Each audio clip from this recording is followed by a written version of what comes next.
nga ito tayo ngayon. Nandito tayo ngayon sa aming bahay.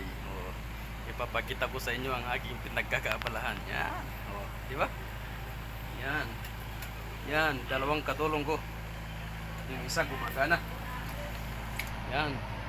Gumagana yun kung wala. At saka ito rin, gumagana yung isa. Siyempre, itong dalawa, gumagana din. Yan. Yan tayo. Yan tayo.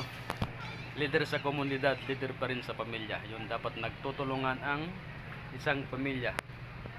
Yan, maraming salamat. Yan, ito ang aking pinagkakabalan kung nasa bahay.